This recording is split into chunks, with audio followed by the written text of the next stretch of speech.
रामकृष्ण हरी मंडळी, आज आपण करणार आहोत शेवग्याच्या शेंगांची रस्सा भाजी।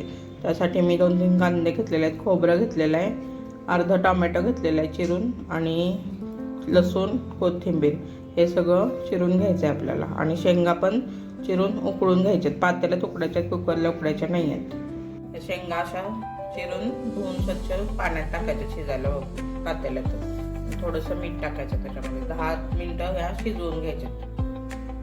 हे सगळं मी चिरून घेतलेलं आहे, आता मिक्सरला लावणार आहे। थोडा आपल्या शेंगा शिजतात, आपण बाकीची फोडणी टाकून घ्यायची। तोपर्यंत इकडं कढई तापायला ठेवलेली आहे मी, तेल टाकलं तर चमचावर, जिरे मोहरी टाकायचे। जिरे मोहरी तडतडली की आपण वाटण केलेलं आहे ते टाकायचं।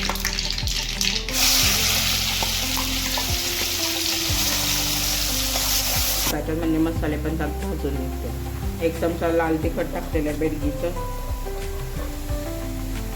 आपले घरगुती मसाले टाकायचे आवडीनुसार तुमचे,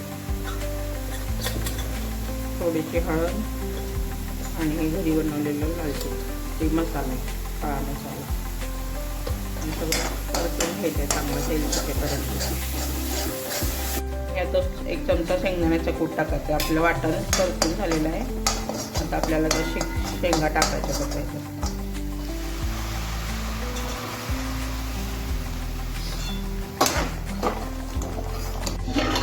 हे बघू शकता आपली भाजी छान तयार झालेली आहे। नक्की अशा प्रकारे भाजी करून बघा।